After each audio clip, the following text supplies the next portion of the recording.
नमस्कार दोस्तों।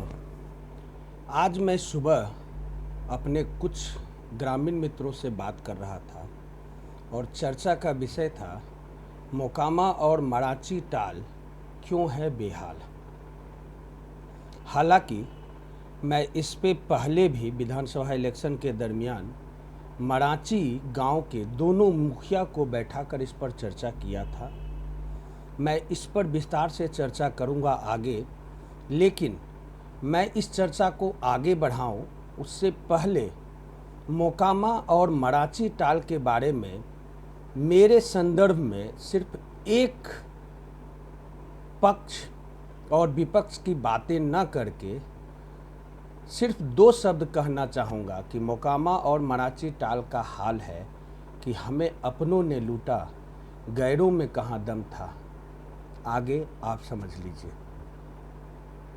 आज जब हम अपने गांव, अपने प्रांत के लोगों से बात करते हैं, किसानों से बात करते हैं, तो उनका कहना ये था कि आज स्थिति ये है कि मोकामा और मराची टाल में आधी तो बुनाई भी नहीं हो पाई थी और किसानों ने रिस्क लेकर लेट बुनाई किया। परिणाम किसानों को पहले से ही पता था, लेकिन आखिर किसान करे भी तो क्या करे। मैं बार बार चर्चा करता हूँ कि आज हमारे बिहार, चलिए आज हम बिहार की चर्चा नहीं करते हैं, आज मैं मोकामा और मराची का चर्चा करता हूँ, हाथीदा का चर्चा करता हूँ, दरियापुर का चर्चा करता हूँ, बड़हिया का चर्चा करता हूँ। मोटा मोटी कहें तुम भूमिहारों का वो प्रदेश का चर्चा करता हूँ जहाँ पे अधिकतर आबादी भूमिहारों की है। हालांकि हम लोग अपने आप को बहुत समझदार और बुद्धिमान खुद को समझते हैं, राजनीति को जानकार खुद को मानते हैं, लेकिन मुझे ऐसा लगता है कि ये दिवा स्वप्न है। आज हम राजनीति को जानते नहीं, हम राजनीतिकार नहीं, राजनीति का मुर्गा मात्र है जिसे समय समय पर हलाल करना ही पड़ता है और किया भी जा रहा है।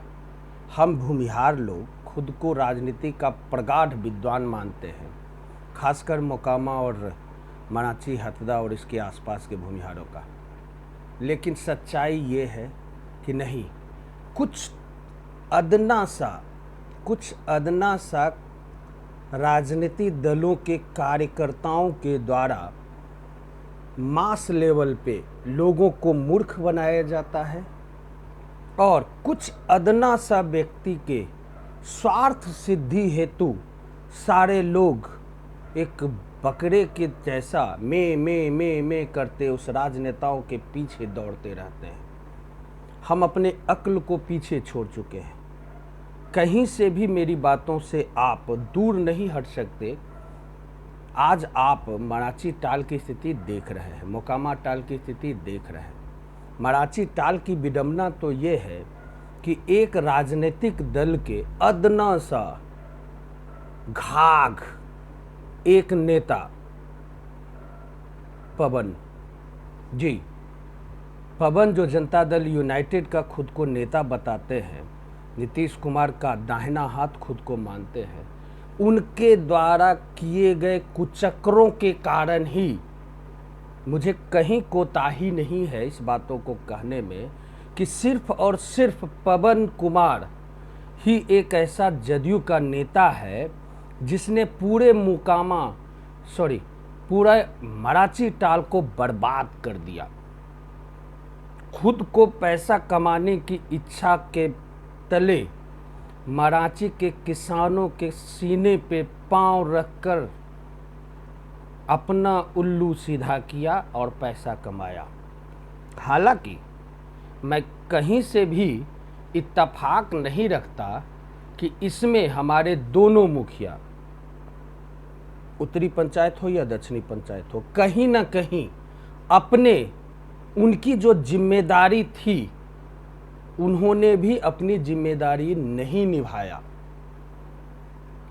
अगर आप मेरे बातों से इत्तेफाक नहीं रखते तो मेरे ही द्वारा बनाए गए मुखिया पर एक कार्यक्रम था, मुखिया जी कहिन, विधानसभा इलेक्शन के दरमियान, जिसमें कि उत्तरी और दक्षिणी पंचायत के दोनों मुखिया शामिल थे हमारे डिबेट में।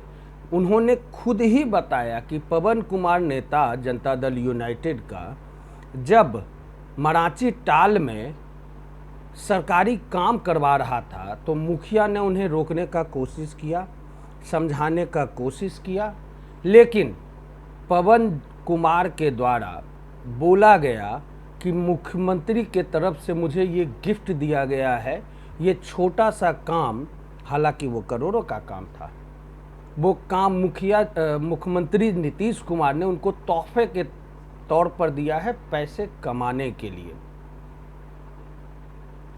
हमने मुखिया जी से पूछा था, दोनों मुखिया से हमने पूछा था कि आपकी क्या जिम्मेदारी बनती थी, आपका क्या दायित्व बनता था। आप घर के मुखिया हैं, मालिक हैं, गार्जियन हैं, तो आप उस काम को रोकते, लीगल बातों में भी जाते, ज़रूरत पड़ती तो ग्राम का सहायता लेते, ग्राम पंचायत की सहायता लेते, जिसका कि आप खुद करता धरता है। तो दोनों मुखिया सही जवाब नहीं दे पाए। उनका कहना था कि मैं लड़ना नहीं चाहता। क्या आप लड़ना नहीं चाहते? क्या आप लड़ना शब्द के आड़ में अपने कर्तव्यों से इस तरह से मुकर जाएंगे तो फिर आपके समाज का क्या होगा? वही होगा जो आज इस साल मोकामा और मराची टाल के किसानों का है। उसमें कहीं न कहीं आप दोनों मुखिया गुनहगार तो हैं। और इस बार भी अगर आप मुखिया का ख्वाहिश देख रहे हैं, सपने देख रहे हैं, तो मैं पब्लिक से क्या कह सकता हूं? जितना गुनहगार पवन है, पवन नेता है, जितना गुनहगार पवन नेता और उनके साथ में जो वो 3, 4, 5 ठेकेदार थे वो हैं, उतने ही गुनहगार आप दोनों मुखिया भी हैं। आप इन बातों से नकार नहीं सकते। माना कि हम में सब्र है, माना कि हम झगड़ा नहीं करना चाहते, लेकिन क्या हमने पढ़ाई क्यों की? हम शिक्षित क्यों हैं? क्या झगड़ा ही एक समाधान है? नहीं, बिल्कुल नहीं। आप और भी, आपके पास बहुत सारे और भी टूल्स थे। आज आप आरटीआई लगाइए, जानकारी उपलब्ध कीजिए। हालांकि मैंने आरटीआई लगाया, अभी तक उसका संपूर्ण जानकारी मेरे पास नहीं आया है, लेकिन जैसे ही मेरे पास जानकारी आएगी मैं आपको ज़रूर रूबरू करूँगा। लेकिन आज जो आपकी ये स्थिति है उसका गुनहगार आप भली भांति जानते हैं कौन है गुनहगार। अब मैं चलता हूँ थोड़ा दूर से। मुझे अपने ग्रामीणों से ये भी जानकारी मिली, हालांकि पहले भी मुझे ये जानकारी दी गई थी कि जब प्रधानमंत्री श्री नरेंद्र मोदी जी का मोकामा बाईपास में कार्यक्रम था तो हमारे गांव मोकामा के कुछ लोगों ने मुख्यमंत्री नीतीश कुमार का बहिष्कार किया था और मुर्दाबाद का नारा लगाया था। तो नीतीश कुमार ने प्रतीकात्मक 2 शब्द बोले थे कि भाई मैं यहाँ के भूमिहारों को रोटी और प्याज के लिए तरसा दूंगा। तो शायद लगता है कि कदम उसी ओर जा रही है।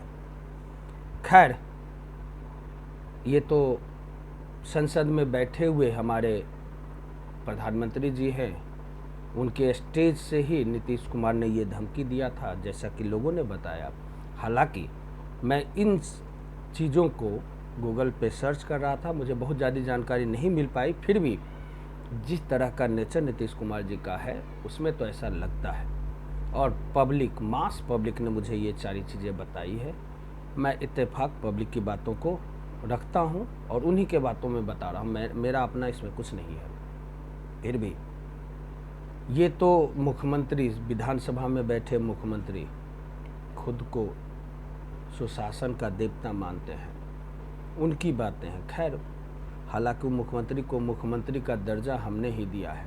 यही मोकामा विधानसभा और कभी बार लोकसभा हुआ करता था जो नीतीश जी को नीतीश बनाने वाला रहा है। लेकिन आज कहीं से भी नीतीश जी का कर्म हमारे अपने विधानसभा के लिए पॉजिटिव या सकारात्मक तो बिल्कुल ही नहीं दिखता। खैर, आपको बकरा बनना है बनिए, मैं उमाशंकर बकरा नहीं बनना चाहता। मैं अपनी बातों को आप तक रखूंगा। हालांकि नीतीश जी की भी टीम हमारी बातों को बहुत ही गौर से सुनती है और उसका प्रतीकात्मक जवाब भी हमारे ऊपर आता है। मेरे ऊपर बहुत सारे एलिगेशन हैं, लेकिन आज बहुत ही दुख और दर्द के साथ मैं ये कार्यक्रम कर रहा हूँ, चूँकि इसमें मेरे अपनों का दर्द है और उसी दर्द को मैं इस वीडियो में आपके सामने लाया हूँ। अब आप समझ चुके होंगे कि मैंने कार्यक्रम के शुरुआत में आपको क्यों बोला कि हमें अपनों ने लूटा, गैरों में कहाँ दम था। तो जब तक भस्मासुर पवन जैसे लोग हमारे बीच होंगे और जब तक हम ऐसे भस्मासुरों के कर्मों का विरोध नहीं करते, चाहे उसमें अपनी छोटी स्वार्थ सिद्धि को छोड़ना पड़े, तब तक हमारा विकास संभव नहीं है। चाहे आप कितना भी धरना प्रदर्शन कर लो, आज आप खुद देखिए, बच्चे आपके घर में जब उनका पढ़ने का एज है, घर में बैठे हुए हैं, आपको समझ में नहीं आ रहा कि आगे क्या होगा भविष्य। मैं जो कि अपने प्रांत से बाहर हूँ, मेरे जैसे लाखों लोग इस कोरोना काल में घर बैठ गए। परिवार को चलाने के लिए उन्हें दर दर की ठोकरें खाने पड़ रही है। चूँकि मेरे पास तो मीडिया जैसा टूल्स है, हथियार है, मीडिया के जैसा चेहरा है, तो मैं किसी तरह से सस्टेन कर रहा हूँ। लेकिन उससे भी ज़्यादा दुख तब होता है जब अपने घर के लोग खुश नहीं होते। आखिर हम 1200 किलोमीटर दूर आकर क्या कर रहे हैं? इसी के लिए है ना, ताकि हम कुछ पैसे कमा सके, अपने परिवार को सही ज़िंदगी दे सके, अपने समाज को सही रास्ते दे सके और समाज के उत्थान में अपना भी कोई कंट्रीब्यूशन कर सके। अफसोस तब होता है जब ऐसी ऐसी बातें हमारे सामने आती है और हम मीडिया वाले लोग इन बातों को दरकिनार कर अपने कामों में लग जाते हैं। लेकिन मुझे घुटन हो रहा था, इसलिए मैं ये कार्यक्रम कर रहा हूँ। तो याद रखिए, अपने घर के भस्मासुरों को पहचानिए, तभी आपका विकास हो पाएगा। समझदार हैं आप, भगवान ने आपको भी दिमाग दिया है, उसका उपयोग करिए। और हाँ, जहाँ भी उमाशंकर का ये मीडिया मंच का प्लेटफॉर्म की आपको ज़रूरत होगी, वहाँ उमाशंकर उपलब्ध होगा। हम आपके साथ हैं। बेशक हमारे कुछ ग्रामीण मेरे इन बातों से इत्तेफाक नहीं रखते हों, उनका विरोध मुझे देखने को मिलेगा, सुनने को मिलेगा। हो सकता है कि उनका प्रतीकात्मक कुछ और कार्रवाई मेरे ऊपर हो, लेकिन सच को रोका नहीं जा सकता, दबाया नहीं जा सकता। मैं सच बोलता हूँ और सच बोल रहा हूँ। सच्चाई को आप रोक नहीं सकते। और हाँ, मैं डरता नहीं हूँ। अपने घर के भस्मासुरों को पहचानिए। आज के लिए इतना ही, शुक्रिया।